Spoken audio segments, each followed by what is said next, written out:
to pick up some kind of something, and there were literally pallets of duct tape by the front door with people, looks on their faces like the world was coming to an end. Our next panel is Security, Liberties, and Trade-Offs in the War on Terrorism. Maybe you can talk about the duct tape conspiracy. This is security expert Bruce Schneier. He's an author of Beyond Fear, Cryptogram, which is a newsletter, and Secrets and Lies. Take it away.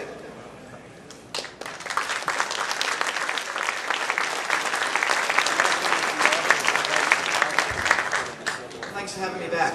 This is, I was at the First Hope when you were at some, I don't know, weird-ass armory type building. So, it's nice to be back after a bunch of years. I guess, I feel like I'm here to explain the world. We live in what I call the silly security season. There's a lot of stuff that's going on that fundamentally makes no sense. And as a security guy, you can wander around and you wonder, what's going on here? And what I want to talk about is what's going on here. Because to me, when something doesn't make sense, it means we just don't understand it properly. And if we can make that make sense, we can figure out what's going on and figure out how to do it right. Because there's a whole lot of doing it wrong. And this is work that I just developed in my latest book, Beyond Fear. A lot of stuff in this talk that's beyond that, because the book came out about several months ago. Some of the stuff I've written about in Cryptogram, and some of the stuff is I will be writing about it in the months to come. So I guess the two-sentence takeaway for this talk is security is always a trade-off. There's no such thing as absolute security. Right? This is actually really obvious. We all know this. And, it doesn't seem to get to our national policy level, but it's something that we all know. That you really can get as much security as you want. It depends what you're willing to give up to get it. An easy example is in the months after 9/11, a reporter asked me in an interview, how can we prevent this from ever happening again? And I said, well, that's easy, just ground all the aircraft. Now, that makes, it's a solution that works, although it makes no sense. The trade-off isn't worth it. But if you think about it, in the hours and days after 9/11, that's exactly what the U.S. did. We had no idea the magnitude of the attacks, where they were coming from, what they entailed. So grounding all the aircraft was a perfectly reasonable security trade-off, even though day-to-day it's not. So you have to keep remembering that security is always a trade-off. Right? It's what you get versus what you give up. And the metaphor I like to use is that you are, all of you, security consumers. And the question to ask is not, will this thing make us more secure? The question to ask is this thing worth it? Right? Is the security you're getting worth what you're giving up? As a security consumer, are you getting a good deal? Right? Is it a good use of your security dollar? We're spending what? A couple of $100 billion fighting terrorism in this country. Are we actually getting a couple of $100 billion worth of terrorism protection? Right? If we're not, we're being rooked. If we are, well, that's a good thing. I'll give you an easy example of this: a bulletproof vest. Right? Bulletproof vests work, but my guess is that no one in the audience is wearing them. Right? It's not because they're not effective; it's because it's not worth the trade-off. Right? The trade-off in money, the trade-off in fashion sense, the convenience, whatever it is you're giving up to wear a bulletproof vest. Right? We decide that living in the U.S., walking around New York City, it's not worth the trade-off, even though they're effective. Now, as a security consumer, you make this decision every day. Right? When you decide whether to lock your car. If you're staying at the hotel and you decide whether to double lock the door or put the chain on. You made a security trade-off. Is the inconvenience, as minor as it is, worth the security you're getting? Some of you did, some of you didn't. And there's no right answer. Another important moral. Right? A lot of these trade-offs are subjective. Right? Money's pretty objective. When you get into things like civil rights and privacy and convenience and time, they're a lot more subjective. So when you think of cost, think of it very broadly defined. And I believe most of this is common sense. And actually, so even more importantly, it's common sense for life. Right? People have a natural intuition about these trade-offs. It's part of being alive. And every creature on this planet has this natural intuition about trade-offs. Right? And so it depends how big your brain is, but everybody makes these security trade-offs. I mean, think of a rabbit. A rabbit's sitting in a field eating grass, and he sees a fox. Now he's going to make a security trade-off. Should he stay or should he flee? And the rabbits that are good at that tend to reproduce, and the rabbits that are bad at that tend to either get eaten or starve. So as a highly successful species on the planet, we humans have a good intuition about trade-offs. And I think that's 100% true. I also think that people are hopelessly miserable in making these trade-offs. And there's an interesting paradox there, which it's worth poking at to resolve. Now, in my latest book, Secrets Beyond Fear, I developed a 5-step process for making these security trade-offs. The point of it, and I'm sort of not going to give it here because it's a little bit too detailed for this talk, is to make the intuition explicit. One of my complaints, with especially things on the national stage, is there isn't a lot of coherent discussion of whether something's a good security trade-off. You know, whether it's airport security procedures or invading Iraq or fingerprinting foreigners coming into the country. You don't see a lot of, is this a good trade-off types of discussions. So the point of taking an intuitive process and stretching it out over 5 steps is to make different parties able to discuss where the differences are. Because I don't believe there are single right answers, but I do believe there have to be points for discussion. And the goal is, of course, to have a rational discussion instead of an emotional one, which I think would help our country a lot. Okay, so I said this before, security trade-offs are subjective, and it's important to know this. Right? There's no single answer to is it worth it. An easy example is a home burglar alarm system. Right? Some of you have one, some of you don't. No one's right or wrong. It'll depend on a bunch of things, right? What neighborhood you live in, whether you live alone or have a family, how much expensive stuff do you have? You know, are you willing to be inconvenienced by having to turn on and off the alarm every day? You know, how risky you perceive your neighborhood to be? How willing you are to live with that risk? And some of us live in risky neighborhoods and don't even worry about it. Other of us are scared to live even in good neighborhoods. And so there's that subjectivity. And there are also, I think, some hardwired subjectivities, these hardwired discontinuities between actual risk and perceived risk. And trying to peel apart why we're so bad at making these trade-offs. I list 6 of them in the book. I'm not going to do them here. But I think there are things that serve us well as a species living in the jungle, on the plains, in the savannah, that don't serve us well in a technological urban community. And they have to do with the strange versus the familiar, things we control versus things we don't control, and things that evolutionary served us well, but don't really serve us well in society. There are actually 2 important differences I want to focus on here. I lost that. Oh, there it is. That I think really make it hard for people to make good security trade-offs. And they're technology and the media. And I think what they do is they change our input. People make security trade-offs based on what they perceive. Right? Fire is hot. Speeding cars are dangerous. We know that based on our sensory input. And what the media does, very interesting, is the media exaggerates the spectacular and rare and downplays the commonplace and pedestrian. I often tell people, if it's in the news, don't worry about it.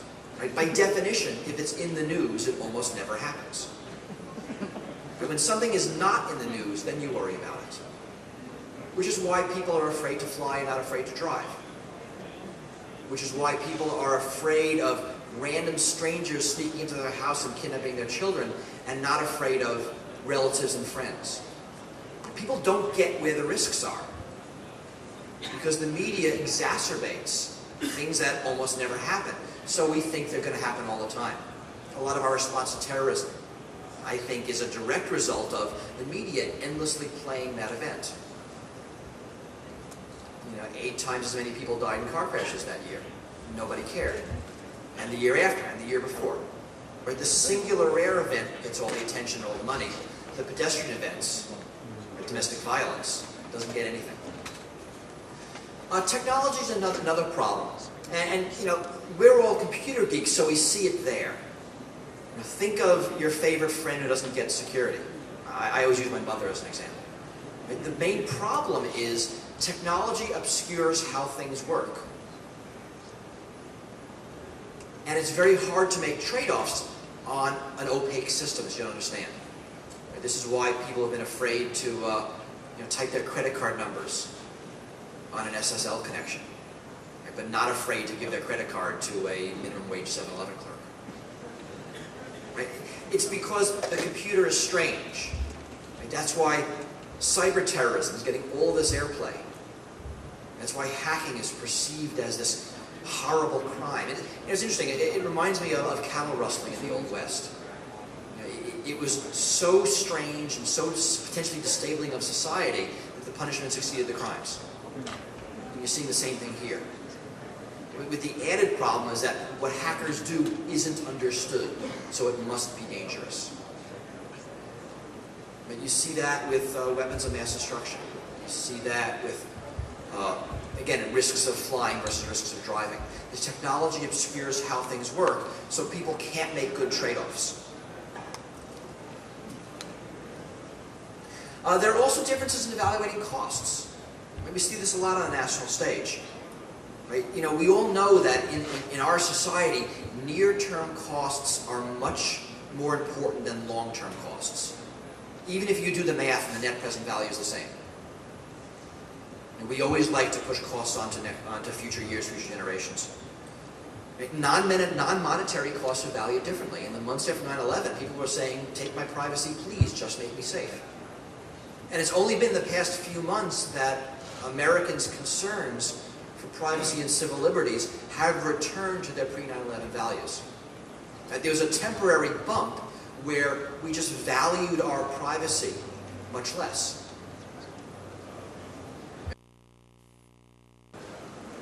And there are differences in who shoulders the costs. This is important. And this is a point I'm going to come back to really strong later. Right? External costs are easier to accept. If you don't have to pay for it, you're more likely to do it. If someone gives you a home alarm system, you're more likely to install it. Right? If the airlines get to say, you all show photo IDs and we'll just check them, right? They're happy with it. It's not their cost. If they had to issue their own IDs, suddenly it's different. All right, so what's worth it? In general rules, stuff is worth it if it's commensurate with the threat, if it doesn't cost too much, and if it doesn't force us to make too many trade-offs. Right? You can wander around the world and you see, terrorism is always a good example. Right? So sort of things that are worth it. Airport security checkpoints, to a degree, are worth it.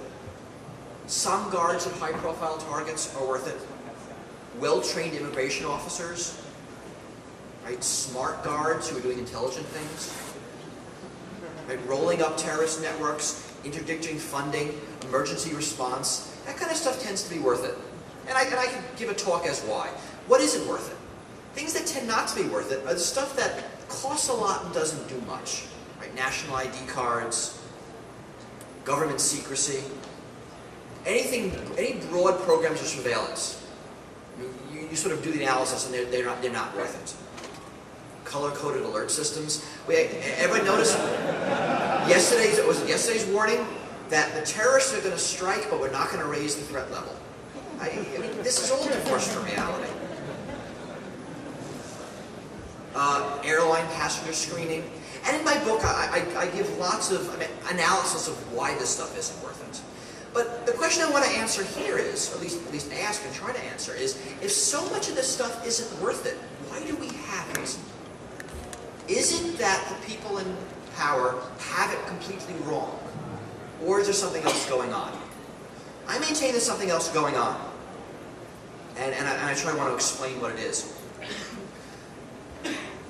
Most of the time, in sort of all aspects of life, security decisions are made for non-security reasons. And as a security professional, it took me a good decade to get used to it, to figure this out and get used to it, because it's annoying as hell. I mean, people decide whether to do security things for reasons that have nothing to do with security. I'll give today's example. Before I came here, I was visiting a major bank. As a visitor, before I had to go in, I had to put my bag through a X-ray machine. And it was interesting. There was a guard behind a screen looking at the results of the X-ray machine, and people were in line and putting their bag on this X-ray machine and walking through. Now, I didn't go through a metal detector, so sort of problem one. Problem two is just fascinating. No one was actually watching the people. So I stood in line with my bag, and I actually just never put it on the machine. And no one ever noticed, and I walked right through. And when I got up to the person I was speaking with, which was the vice president of security for this major bank, I told him this story. And he said, you know, we got a $5 million insurance reduction for having that X-ray machine and a bunch of dogs that sniff around once a week. Okay? So now now I came in saying, look, your security is stupid. I came out saying, wow, your security is a profit center. Right? And that is a way to understand some of this stuff. Very often, security is just part of a larger decision. You know, invading Iraq was a foreign policy decision sold as a security decision. You could argue whether it's good or bad. It was a foreign policy decision. Right? You know, security in retail stores. In department stores, most shoplifting occurs in dressing rooms. So you can reduce your shoplifting by putting cameras in dressing rooms. Right? A store would never do it, even though it's a good security idea. And to me, this explains a lot of what I call security theater, which was things like the X-ray machine in that bank, or the National Guard troops who were in airports in the months after 9/11. Really interesting. They actually didn't have bullets in their guns. And you know, why? Right? The reason was people were afraid to fly. You know, guys in uniform with guns made people feel better. It helped the economy. Home run you straight to the board. Nothing to do with security. You know, I mean, the ID checks everywhere are kind of the same thing. It's not really about security. It's a larger decision. The trade-offs are bigger than security. And it's important to know that. There's also a notion of agenda. And this is something that we all need to understand when looking at security trade-offs and decisions, especially larger ones. So let me walk you through this. Security decisions affect multiple parties. I call them players in my book, from game theory. If you study economics, they're stakeholders. So any security decision affects multiple players. Each player has his own agenda. Remember, the trade-offs are subjective. So each one of these players will make the trade-off decision from their unique perspective. Now, it's not right or wrong, but it's their own unique perspective. And the player who gets to make the security decision will make the one that is worth it to him. A great example, and my favorite one, is the debate about arming airplane pilots. If you read the debate when it was big in the newspapers, the players tended to line up behind their agendas. Right? The pilots said, you know, we want to carry a gun, it protects us. The flight attendants are saying, no, we don't want the guy with the gun on the other side of the locked door and us on this side with the terrorists. That's bad. They were against it. Right? The government had its agenda, the airlines had its agenda, the passengers' unions had their agenda. And so what you had is a decision, which supposedly you could make rationally. Is it a good trade-off? But because there are multiple players, each one making their own rational trade-off, you end up with different answers. Right? A home alarm system. Let's try this. Actually, Whether you get a home alarm system depends on who you are. Right? If you are a homeowner, you put an alarm and the burglar goes next door, that's a win. If you are the local police force, that is a complete waste of money. So depending on who pays for the system, you get a different answer.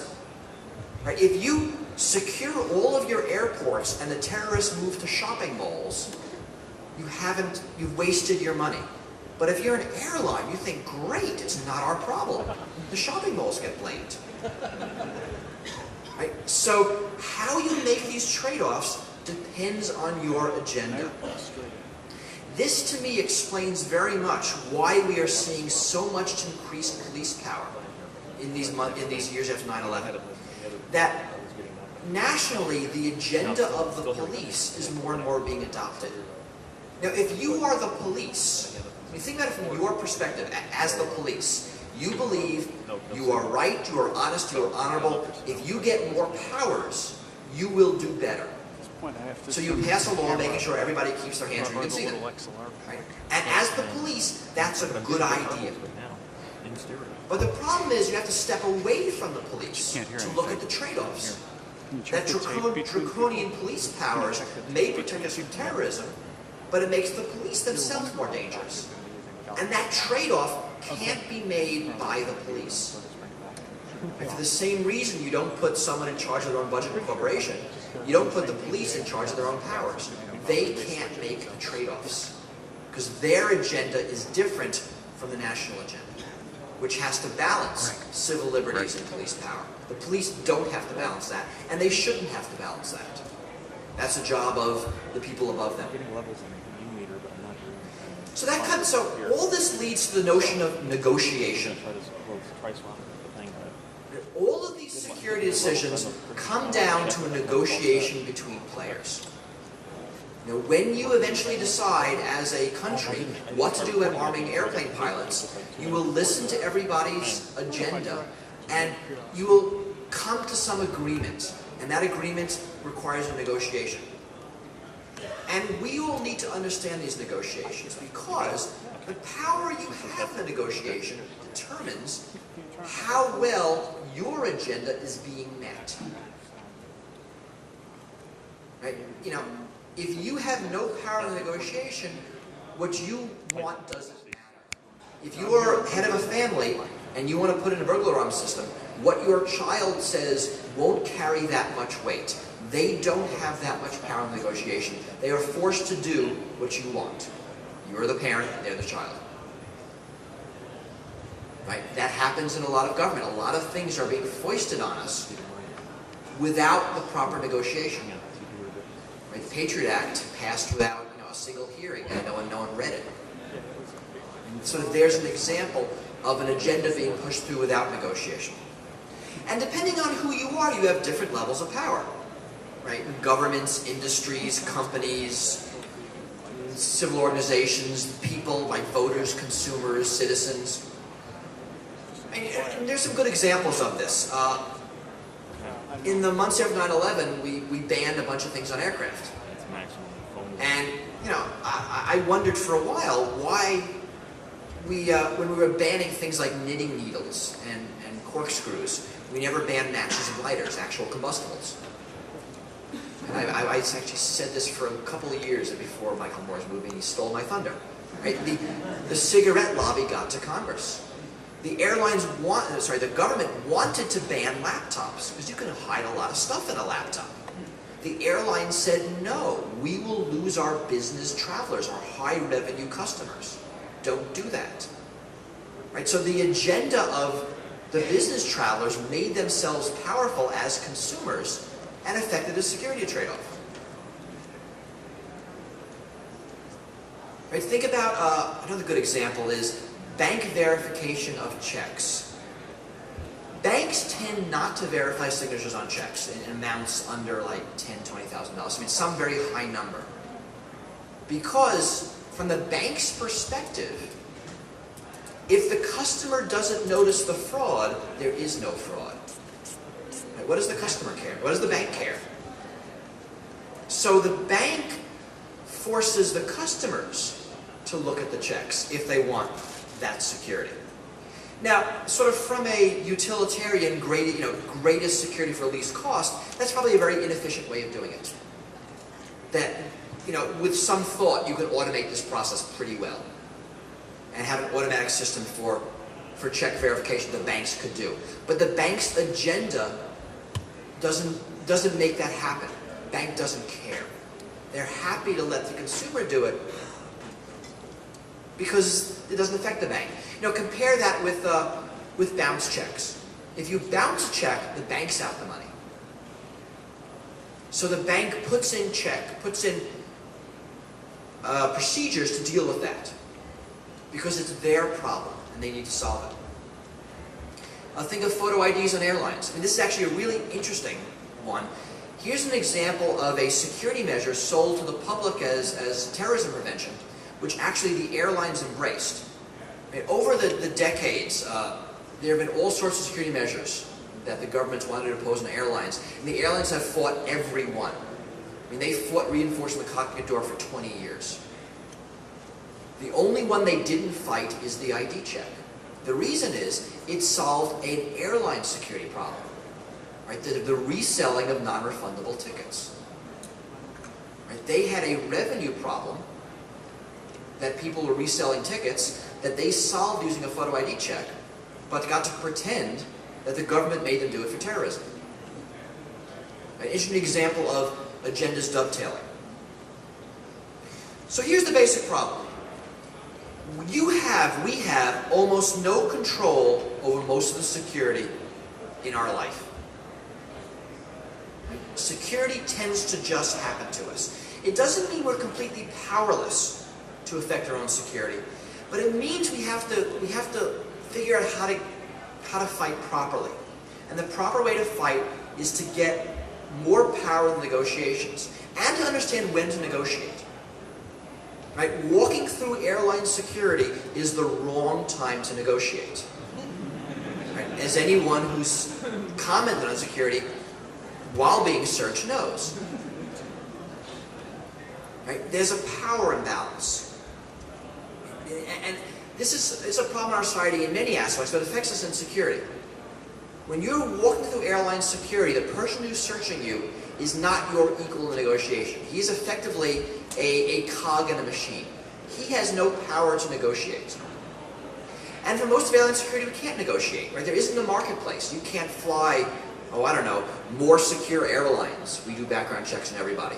Or less secure airlines. We get you there with less hassle. Right? There isn't a marketplace in airline security, like there is in computer security. So we are sort of forced to get what we get. And if we want to negotiate, we can't do it when we're in line.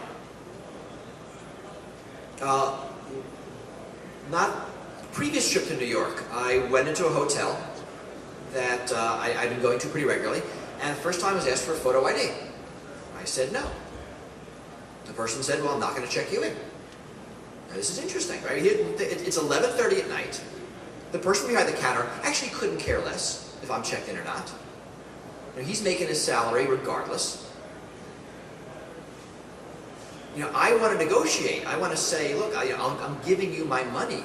If you want me to stay here, you're not going to see my photo ID. But there was no one for me to negotiate with. Right? I actually went to another hotel. You can imagine lots of people saying, look, it's late, it's New York, I can't find another hotel. Right? Now I know to call ahead about this. Right? But you always have those negotiation problems. The best way to affect your security is to change the environment, to change the system under which people negotiate, to change the agendas of the players. There are a bunch of ways to accomplish this. I use the 4 groupings that Larry Lessig used in his book Code, although I use them slightly differently and I apply them differently. I sort of think of security decisions as having 4 knobs, and there are knobs I can turn. There's a government intervention knob, laws, regulations, torts. If you want to improve security, you make it a law that something has to be done, or you make it a law that something can't be done. Right? You're going to change the agendas of the players by making something illegal. Right? It is illegal for you to mine your front lawn in our country. So you're less likely to do it. Right? The trade-off you're going to make, whether you want to put landmines on your lawn, will be different if you think you might go to jail if you do it.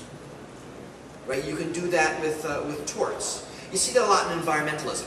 Right? The perfectly reasonable trade-off is, we're a chemical plant, we pollute the river, people downstream die, we don't live downstream, who cares? Right? Reasonable trade-off. If the people downstream can sue you, suddenly you have a financial incentive not to pollute the river. Right? If there were, to me, this is the best way to improve operating system security. If there were major class action suits against Microsoft for bad security, they would improve it. Microsoft's not a charity, they're a smart company. And as long as it's cheaper to be insecure than secure, they'll be insecure. And if you want it to be cheaper to be secure, one of the ways to do that is through liabilities. So, when you think of these knobs, the knob you want to turn often depends on your circumstance and your politics. In a lot of ways they're equal, but they have different repercussions. So there's the government intervention knob. There's the market forces knob. Right? I think Linux has done more to improve Windows security than anything else we've ever done, by being competition. Right? And maybe you can see that in, what are some other examples of market forces? There was one, an environmentalism example is dolphin-safe tuna.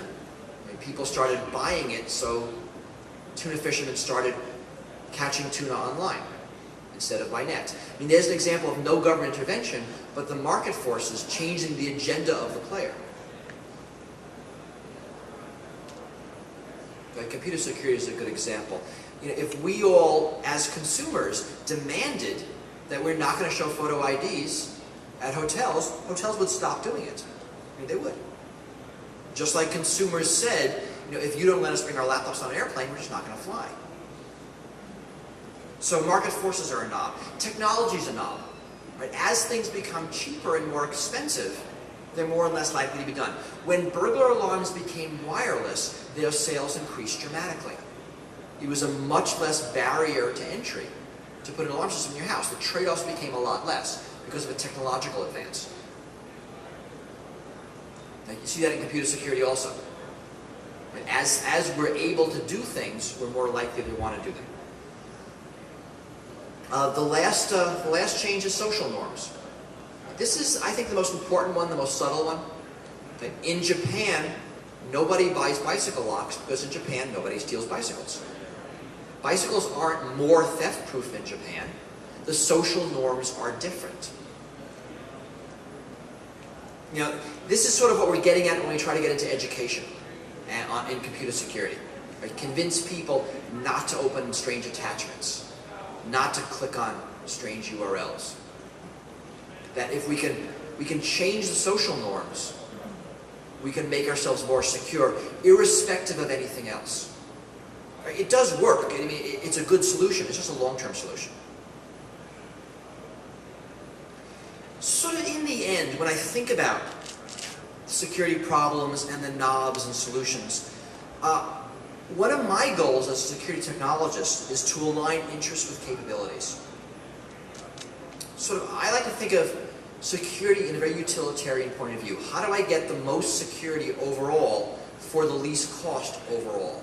Right? Looking over all the players. And one of the ways to do that is to make the person who can best affect security be in charge of security. Right? The goal of a security system is to manage risks as effectively as possible. And to do that, you need to figure out an acceptable level of risk and what you're willing to pay to get there. And have the player who's in the best position to spend that money be accountable for it. Right? A good security system is one where the security requirements are aligned with the agendas of the players. Right? Airlines like the photo ID requirement because it matches their agenda. Right? There are lots of other examples of this. ATM machines. In the US, this here's an example of agendas determined by the legal system. In the US, when there was a case of ATM fraud, the bank had to prove the customer guilty or the bank ate it. In the UK, it was the opposite. If there was an instance of fraud, the customer had to prove his innocence or the customer ate it. Which meant, in the US, ATM security improved, while in the UK, it didn't.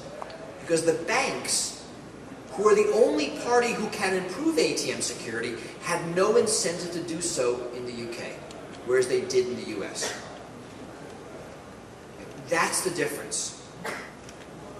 I think of the sort of airport screeners. I mean, love or hate the TSA, but the point of making those people government employees is that they were no longer contractors for the airlines. They no longer shared the airlines' agenda of getting people through quickly, and now share the government agenda of screening people properly. Right? You know, it may or may not work, but that's the basic idea. I mean, another way to see it, actually, this is my favorite ever security countermeasure, because it really illustrates this. I don't know if people have seen this. When you go into some stores, convenience stores, often low-end retail stores, there's a sign on the cash register that says, "Your purchase free if you don't get a receipt." That is a security countermeasure. It's a brilliant security countermeasure. And it's worth taking some time to explain. As an employer, one of the things you're worried about is employee theft. And over the years, I mean, the past century or so, there have been any number of security measures designed to protect against employee theft. The first one was a cash register with a bell, and the bell would ring whenever it opened. That's all it did. And that was a mechanism to alert the store owner that an employee has opened the cash register. Another innovation was the register tape. Register tape is an audit device. And again, the problem is employee theft. And the idea is we're going to force the employee to record all transactions on the register. They appear in the register tape. At the end of the day, you look at the total on the tape, you look at the total in the cash drawer, and any difference the employee has to make up. Right? That works. That's a fine security countermeasure. But now if you're sort of a conniving employee, now what you want to do is to get purchases off the register.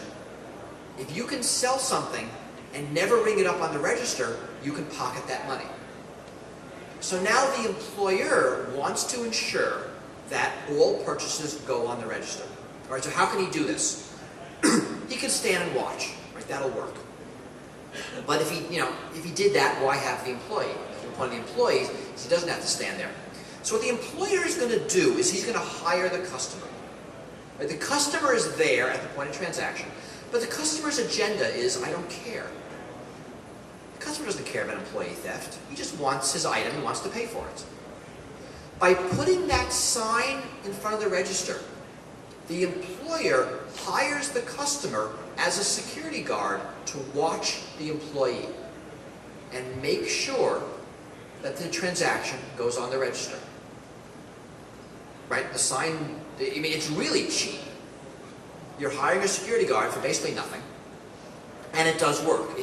As a countermeasure, it does work. I mean, there's still employee theft. There are lots of other ways to steal, but against that particular theft, it works.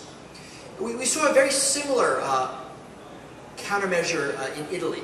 In Italy, tax evasion is sort of a national hobby, and the government wanted to make sure that retail stores properly declare what they're selling. So they could have passed a law saying, retail stores must record things on the register, but the government knew that the retail stores would just cheat.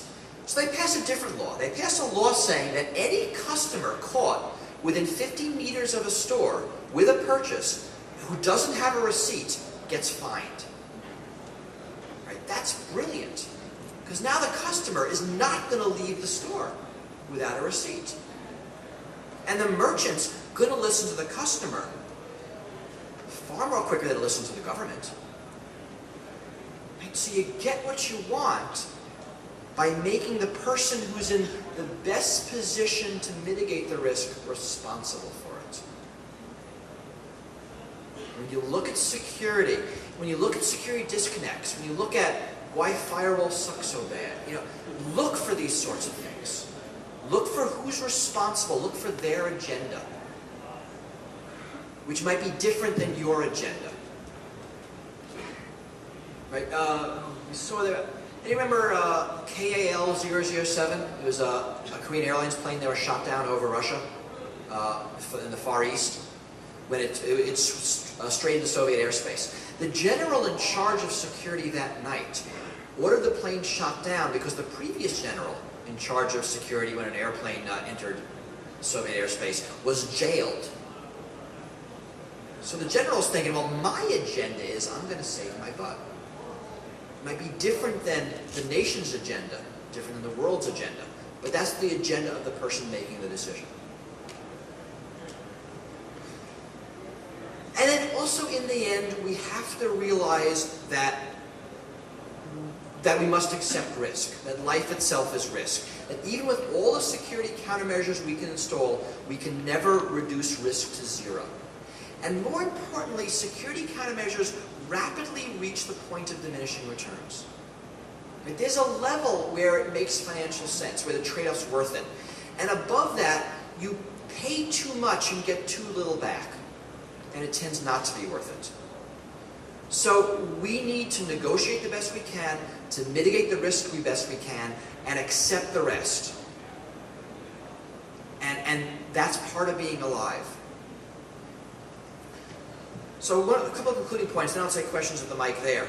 As an individual, you have basically no power in many of the security decisions that affect your life.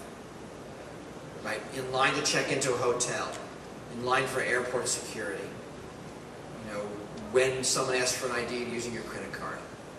You have no negotiating power as an individual. In aggregate, you have all the power. As consumers, as voters, as citizens, that's how we make change.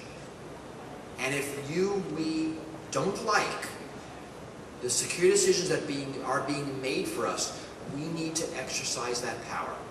And it's our political and economic muscle, and it does actually work. So that's the basic talk. I'm happy to take questions. I have flyers sort of there and there for both my latest book and my newsletter. Who here gets Cryptogram? Oh wow, a lot of you. So turn to your neighbor and tell them to get it.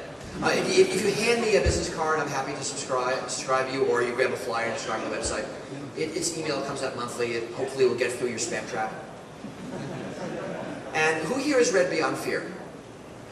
All right, so less of you. That's my latest book. It's my first non-computer security book. It tries to look at a lot of things I talked about here, plus a lot more on how security works, trying to peel apart the commonalities of security in all domains. So I have about 10 minutes before they're going to shoo me off the stage.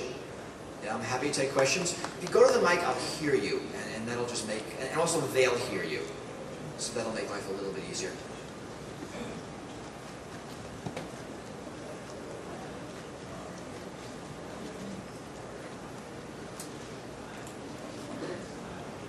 Thanks. What is your view on the perception of security as a value? Sort of companies that are using 40-bit SSL keys, so that people see the little key down there, they think it's safe, and they feel better about it. Do you think? I mean, there's a lot of that. I call it security theater, right? And 40-bit SSL is a great example. My mother sees the green key in the lower left-hand corner of her browser, and she says, "I am magically secure," without understanding the details.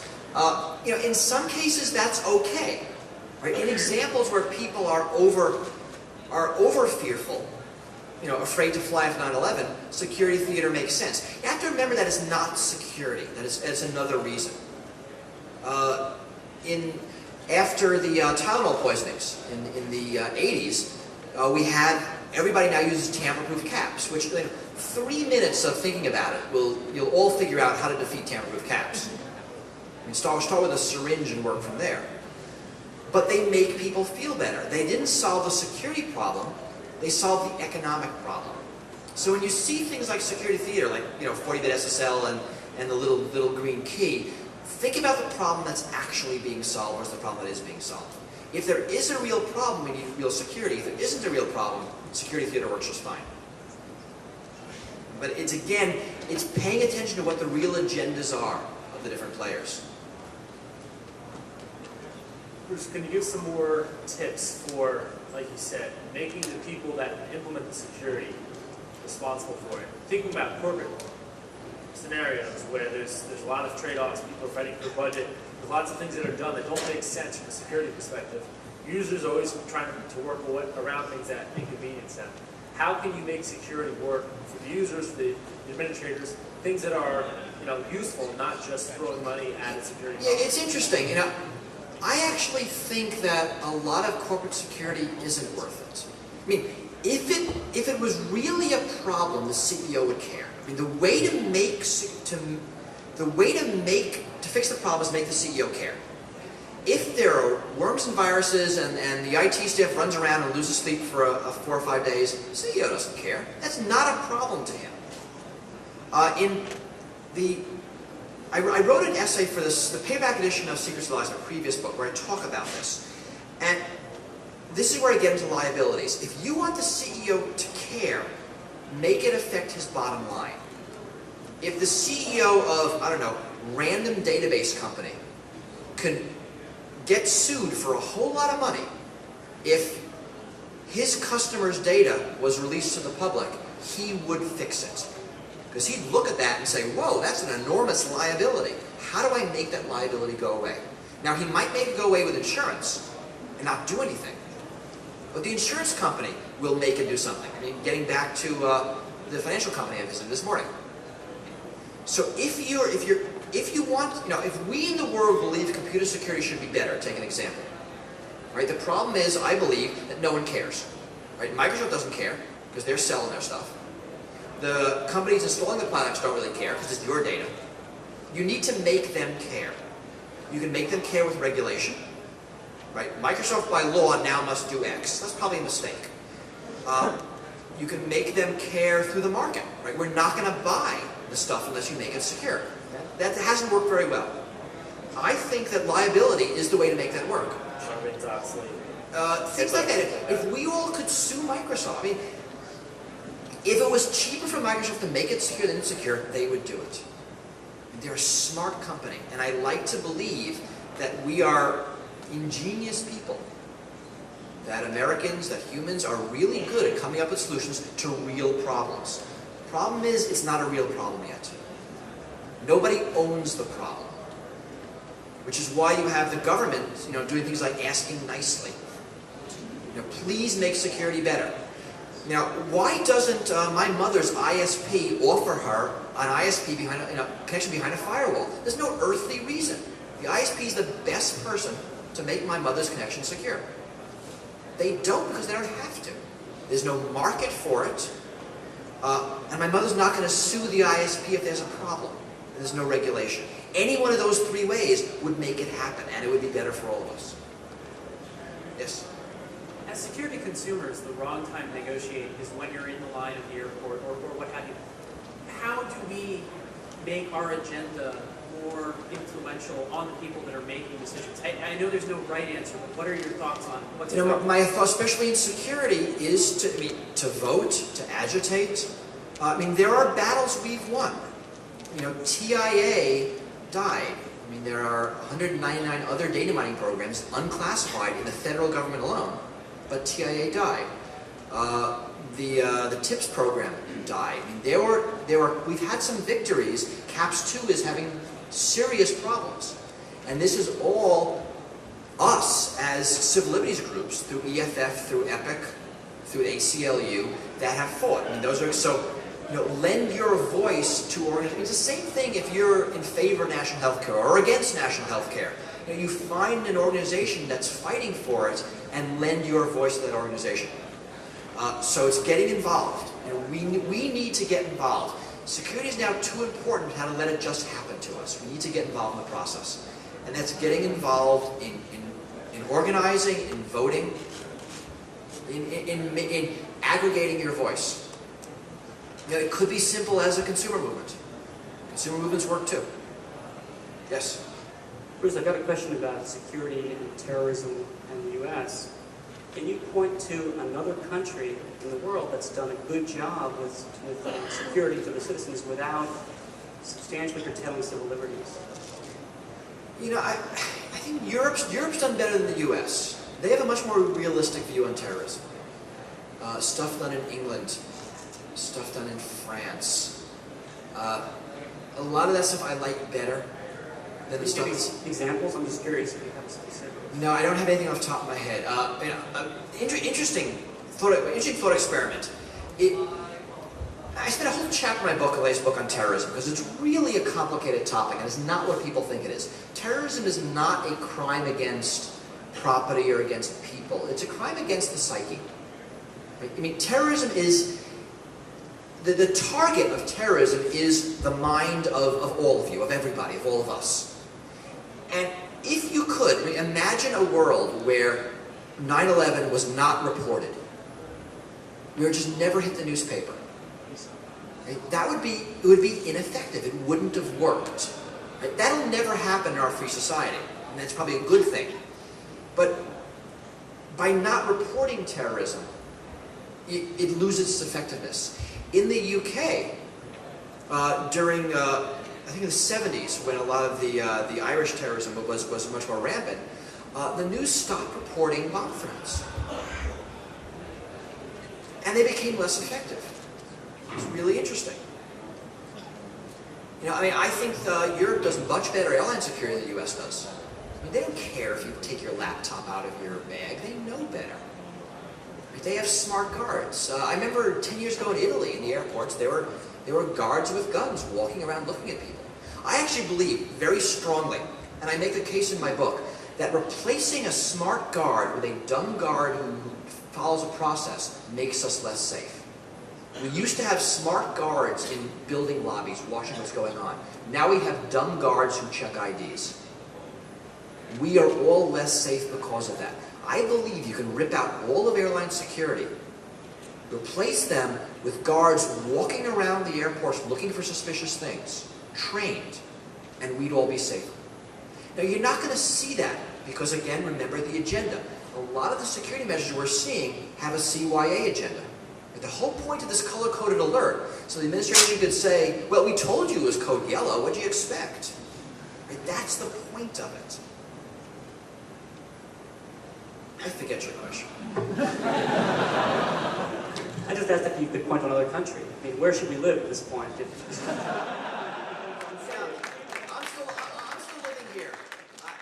I don't think it's irredeemable. I don't think we've lost. I mean, things have gotten bad, and things are pretty ugly. I mean, we're having a notion that a police state makes us safer.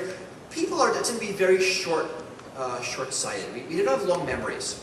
The controls we put in place in the 60s and 70s to prevent police abuses, we're now taking away because we think they hamper terrorism abuses. You know, that, to me, makes no sense. I don't think all is lost. I'm not moving yet. So I think living here is a good place to be. You know, I'm not. You wait till the next election before you leave. This one's too important. No, you all should move to Ohio and vote there.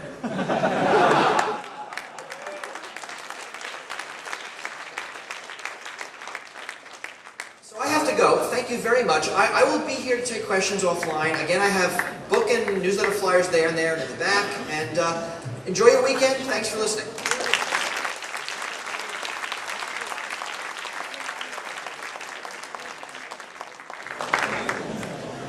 That's a good lecture.